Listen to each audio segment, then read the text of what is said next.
정말 귀한 분 모셨습니다. MBC 손에 잡힌 경제 이진우 기자님입니다. 주식회사 오비스텔 이춘남 본부장입니다. 자, 부동산의 인사이트 우리 곽창석 대표님 소개하겠습니다. 15년도부터 지금까지 발표하는 것마다 가장 잘 맞히는 분입니다. 넘버원 애널리스트입니다. 최상욱 연구원 소개하겠습니다. 오비스트 이진우입니다. 예, 오늘은 미리 저는 말씀드린 대로 준비하신 행사에 그냥 꼽사리 꼈어요. 저도 개인적으로 궁금하기도 하고 여러분들도 많이 궁금하실 것 같고.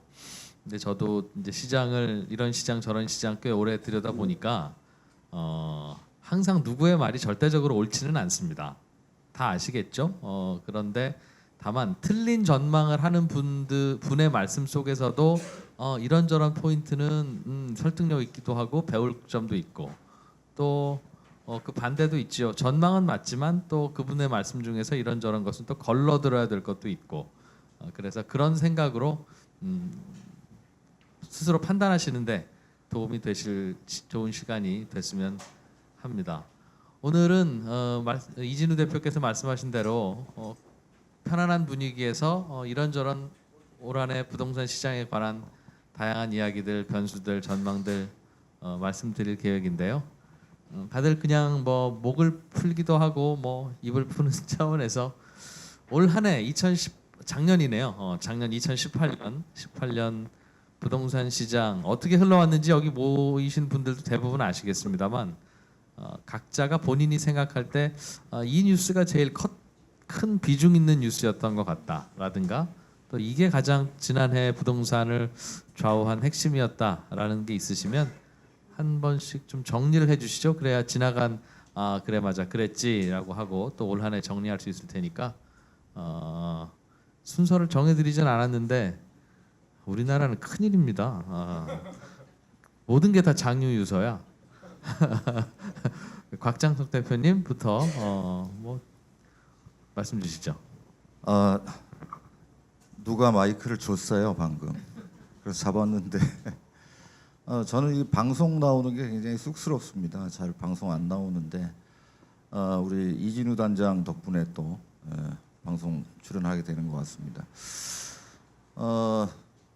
작년 한 해 2018년 한 해 뭐 뉴스라면은 제일 컸던 게 9.13 대책이죠. 뭐 누구나 동감하시겠지만은 9.13 대책에서 여러 가지 규제책들이 나왔습니다.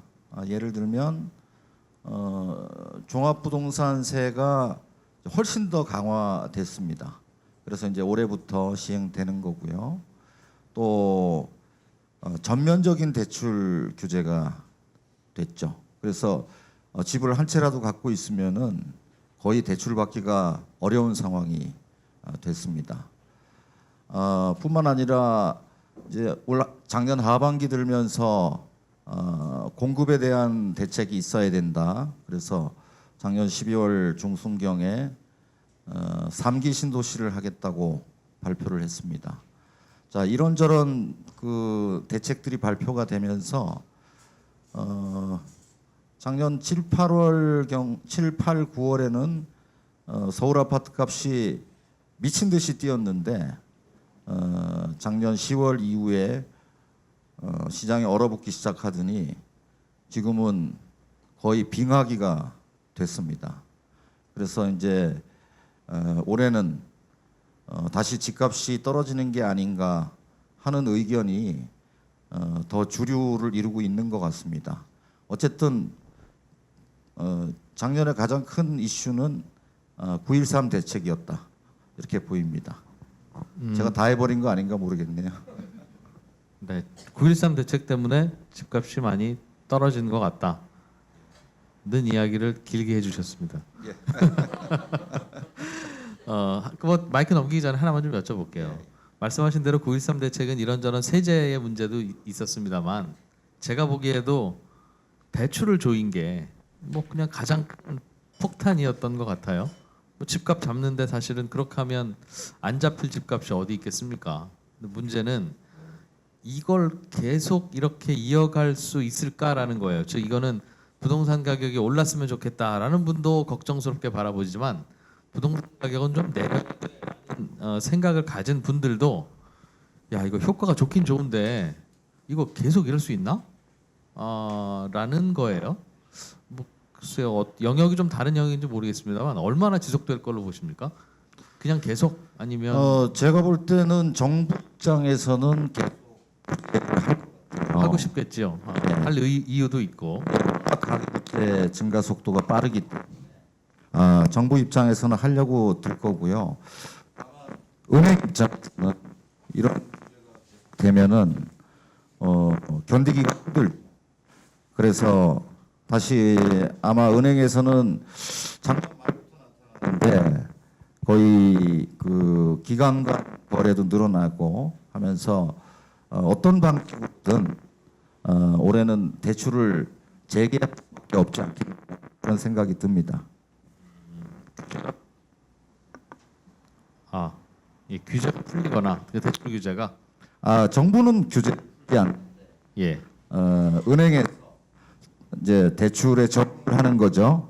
어떤 방식으로든 대출을 재개할 거라고 보는 거죠. 편법과 구멍이 생기기 시작할 것이다. 그렇죠. 그게 이제 적응이라고 제가 애둘러 표현한 거죠. 네. 그러면 이제 정부는 그거 들여다보고 있다가 혼낼 텐데 모르겠습니다. 또 경기가 많이 어려워지거나 하면 또 눈 감고 넘어갈 수도 있고요. 대체로 보면은 제가 꽤 오래 했거든요. 이 부동산 오래 했는데 보면 연말로 가까워지면 은행이 정부 눈치를 많이 보고요. 연초에는 조금 덜 눈치를 보는 경향들이 있습니다. 그래서 지난 2018년에도 가장 큰 변수가 말씀하신 그 대출 규제, 강력한 대출 규제 정책이었다면 잠시 후에도 이제 말씀 주시겠지만 2019년에 부동산 시장을 전망하는데도 이 대출 규제가 계속 유지될 거냐 아니냐 이게 꽤 큰 변수가 될 것 같아서요. 예, 그래서 말씀드린 대로 은행 직원은 아니십니다만 여쭤봤습니다. 그렇네요. 하여튼 저는 부동산 쪽에서 바라본 대출입니다. 알겠어요. 은행원 한 분을 모셨어야 되는데 은행하고 제일 가까운 분한테 마이크 좀 넘겨드릴게요. 사무실에서 은행이 가깝잖아요. 최상욱 위원. 하나금융투자. 예. 올해 2018년 리뷰 한번 해주시고 자꾸 올해라고 하네요. 제가 나이 먹기가 싫은 모양입니다. 작년에. 그리고 말씀하셨던 이슈도 좋고. 예. 네. 2018년은 이제 곽 대표님 말씀하신 것도 되게 제가 동의를 많이 하고요. 9.13 대책이라던가 뭐 3기 신도시 사실 3기 신도시도 2020년대 중반에 뭐 서울과 경기도의 그 주택 지도를 완전히 새로 그리는 거잖아요. 3기 신도시뿐만 아니라 2기 신도시의 교통망까지 뭐 광역 교통 체계로 연결을 하면서 이제 2020년대 중반에 수도권이 갖게 될 미래 모습 되게 기대가 되는 거 개인적으로 그런 것도 좀 중요하게 생각을 하고요. 그리고 9.13은 1주택자나 뭐 1주택 그러니까 일시적 2주택자들이 갈아타기 어렵게 세금 규제를 대출 규제를 했기 때문에 대출 규제도 있었는데 다주택자들이 이제 주택을 취득하고 매각할 때 양도세나 아니면 보유세를 높임으로써 그 세후 수익률을 낮추게 해서 이제 다주택자들의 투자 수요를 줄어들인 게 저는 좀 가장 컸다고 개인적으로 생각을 하고 있고 그 영향에 따라서 이제 뭐 공시 6억 기준으로 아니면 지방은 공시 3억 기준으로 그 넘냐 안 넘냐에 따라서 시장이 완전히 그 분절화된 거 이런 것 부분들이 이제 좀 차이점이 있는 것 같고 그리고 저희 건물 1층에 은행이 있긴 있는데 저 이제 그 제가 뭐 대출 시장에 대해서 개인적으로 잘 알지는 못하지만 은행은 연마다 이제 대출 성장률을 제시를 하고 있고요. 그 대출 성장률에 따라 가지고 어쨌든 여신을 계속 늘릴 거로 좀 보고 있습니다. 다만 그 대출을 해가는 주체가 가게냐 뭐 기업이냐 이런 것도 차이점이 있고 그리고 올해는 성장률이 거의 좀 잘 나오지 않지 않을까? 2019년 같은 경우에는 작년뿐만 아니라 최근 몇 년 동안 대출 증가율이 좀 가팔랐거든요. 예, 그래서 이제 올해는 성장률이 조금 둔화될 거로 생각하고 있고요. 그리고 2018년은 마무리하면 어쨌든 그 정도로 마무리할 수 있을 것 같아요. 하나만 더 말씀드리면은 그 나중에 얘기가 되겠지만 종합부동산세 같은 경우에는 그거는 지금은 내시는 분이 많지 않잖아요. 내시는 분도 많지 않은데 종부세를 올리는 거는 저는 부동산 시장에 되게 패러다임 변화를 좀 갖고 올 걸로 어느 정도 예상을 하고 있는 게 있는데, 종전에는 제가 이제 주식이랑 많이 비교를 하는데, 주식은 보유세가 없어서 그냥 소위 물리면은 그냥 이제 계속 버티면 되는데, 이제 부동산 같은 경우에도 그냥 재건축이나 재개발 같은 장기 시간이 투입되는 그런 형태의 사업들에 지분 투자해놓고 그냥 붕어빵 익듯이 기다리면은 이제 큰 어려움 없이 개발이익을 하면서 약간 투자 성과를 낼 수가 있었는데, 이제 아마 앞으로 종합부동산세율이 특히 다주택자들한테 강화가 되게 되면은 저희 지금 주식 시장에서도 나오는 현상이긴 한데, 단기 성과에 되게 치우치게 되거든요. 단기적으로 반드시 성과를 내야 돼요. 그러니까 뭐 올해 내년 3년 동안 오른 거 하나도 없고 4년 후에 오르면은 그것도 상승을 한 거니까 기간 수익률 계산하면 좋긴 좋은데, 사람이라는 게 이제 그래서 단기적으로 시장의 그 투자 패턴이 좀 달라지지 않겠는가 이렇게 좀 생각을 하고 있고, 이런 게 약간 한국 부동산 시장에 조금 투자 패턴 변화를 갖고 오지 않을까 이렇게 중요한 뉴스로 생각하고 있습니다. 최상욱 의원께서는 작년에 가장 큰 변수가 정책 변수 중에 부동산 관련 세금 제도가 바뀐 거다 이렇게 보시는군요. 네, 913이 제일 중요하고, 913은 대출과 세금. 그러니까 세금은 다주택자들 대상이고 대출은 무주택이나 1주택 가구 대상인데, 양쪽 다 걸려 규제가 있어요. 되었기 때문에 그래서 전방위 규제이고, 그래서 아까 완화 얘기하셨는데, 완화한다면은 정부 성향상 다주택자 완화는 아닌 것 같고, 이제 무주택자들의 대출 LTV를 약간 완화한다거나 뭐 이런 거는 이제 기대해 볼 수 있지 않을까 이렇게 생각하는데요. 다주택자들한테는 계속 규제를 가할 것 같고, 올해도 종부세 포함해서 세법 시행령 개정 예고했잖아요. 그 세법 시행령 개정 내용들 나중에 좀 들어보시면은 이런 것들이 다 이제 다주택자들한테만 규제하는 거랑 비슷해서 그런 스탠스가 계속 쭉 갈 걸로 생각합니다. 지금 저희가 한 채를 갖고 계신 분이 800만 가구인데, 예. 그 두 채를 갖고 계신 분이 220만 가구이거든요. 그 세 채 이상을 갖고 계신 분은 80만 가구밖에 안 돼요. 보유 주택은 많지만. 그래서 그 한 채에서 두 채로 가실 때 일시적 2주택자 되는 거고, 2년 지나면 2주택자 되는 거잖아요. 3년 지나면은. 근데 그 두 채를 갖고 계신 분들한테 세 채로 가지 말라는 시그널을 계속 주고 있고, 일단 세 채 이상부터 모든 규제가 강화되기 때문에. 그래서 일시적 2주택 가장 큰 혜택이 양도세 감면인데, 양도세 감면 받고 보유주택 처분해서 다시 1주택으로 돌아가기를 굉장히 종용하고 있는 느낌이 많이 들고, 이제 그래서 좀 시간이 지나면은 1주택자 혹은 일시적 2주택자 아니면 3주택 이상 뭐 이런 식으로 이제 그 약간 좀 재편될 가능성도 높다고 그러니까 생각하죠. 2주택이 제일 바보라는 뜻이네요. 지금 3주택 이상이야 어차피 쉽게 얘기하면 망친 인생이고, 지금 정부의 규제로 보면 2주택자들이 220만 가구나 되니까 예. 그분들한테 3주택 가지 말라고 막 메시지를 던지고 있다 이렇게 해석하는 거죠. 예. 그 2주택자 중에서는 일시적 2주택 가구도 있는데, 일시적 2주택 가구가 몇 가구인지 지금 도저히 모르니까 그거야 뭐 사실상 1주택이라고 네, 분류하고요. 그분들이 예.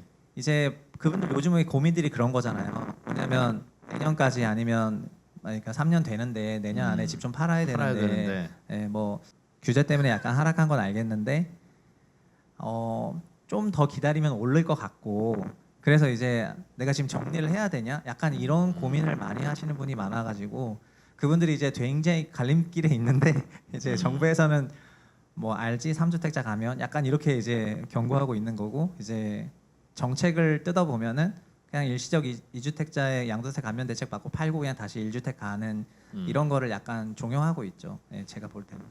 그러니까 2주택을 오래 가지면 안 된다는 게 정책 메시지잖아요. 지금은. 예. 그렇죠. 3주택은 그냥 없어져야 될 것들이고, 저는 저의 뭐 그런 그러니까 정책의 메시지가 아니 뭐 필요한 부분도 있는데, 근데 이제 그분들이 어쨌든 가장 키워드는, 그분들은 숫자로도 많지 않다 하시니 궁금한 건, 1주택에서 2주택 가는 게 지금 현재 상황에서는 세금으로 보나 뭘로 보나 별로 재미없는 투자라는 거잖아요.